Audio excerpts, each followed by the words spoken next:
હું અપૂરા પરશુરામ પંડિત અને મારા મમ્મી વિદ્યાબેન પરશુરામ પંડિત ઈસવીસન 1972ની અંદર બોડાભાઈ છગનલાલ પટેલ અને નલિન ભટ્ટ તે ટાઈમમાં નિગમાશ્રમ પણ હતું બનેલું અને દાદા સાથે બંનેની ચર્ચા થઈ કે અહીંયા મંદિર બનવું જોઈએ. તો દાદાએ પોતાની માલિકીની જગ્યામાં પોતાના ખર્ચે મંદિર બનાવ્યું અને આ મંદિરની પ્રાણ પ્રતિષ્ઠા કરી. તે સમયે 108 બ્રાહ્મણો સાથે મંત્રોચ્ચાર કરી શિવલિંગને ઉપરથી નીચે સ્થાપિત કરવામાં આવ્યા. 3 દિવસ સુધી જમણવાર ચાલ્યો. આજુબાજુના ગ્રામજનો પણ આવ્યા, એમનો પણ ઘણો સાથ સહકાર રહ્યો અને આ રીતના મંદિરની પ્રાણ પ્રતિષ્ઠા કરવામાં આવી. પર રાખેલું ને બધા બ્રાહ્મણો લાઈનસર બેસી ગયેલા અને વચમાં 11 કુંડી બનાવેલી. આ કદમ જે ત્યારે નહીં હતા કદમના ઝાડ, આખું ફરતે આ જેટલા આપણે ગરબા ગયા ને એ બધે કુંડી જ હતી. તો ત્યાં બધામાં 108 બ્રાહ્મણ લોકો બધા પ્રચાર મંત્રો ઉચ્ચાર કરે, યજ્ઞ થાય, ભરપૂર લોકો ભજન કીર્તન બધું પુષ્કળ થાય. તેમાં આર્યા બધી મૂર્તિઓની સ્થાપના કરી અને પછી પાર્વતીના નામનો મંત્ર ઉચ્ચાર કરીને એમને મૂકી દીધા ત્યાં. ને પછી કે આ મંદિરનું નામ શું પાડવું જોઈએ. ત્યાર પછી એ લોકોએ બધા નામ બોલ્યા મંત્રોથી. ત્યાર પછી એમ કે કોઈમાં બી કાચ છૂટો પડ્યો નહીં. પછી ઉમાકાંત મહાદેવનું નામ આવ્યું ત્યાર પછી કાચ ક્રેક થઈ ગયું આખો, એટલે પછી એમનું નામ ઉમાકાંત મહાદેવ પડ્યું.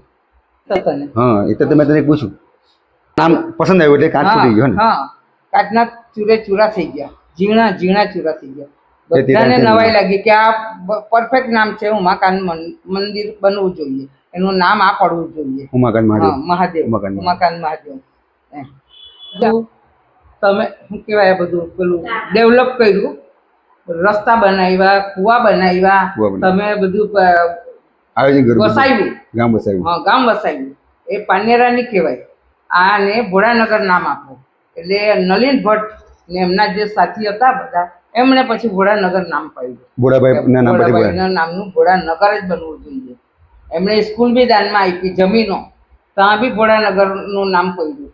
એમણે કુવા બધે ખોદાવ્યા, રસ્તા બધે બનાવ્યા, 7-8 કુવા, બોરિંગ બધું જ કર્યું. ભોળા કાકાએ કાંઈ બાકી જ નહીં રાખ્યું. અમે અમારા સસરાને કાકા તરીકે જ કહેતા, ભોળા કાકા એમ. એ મારા સસરા હતા.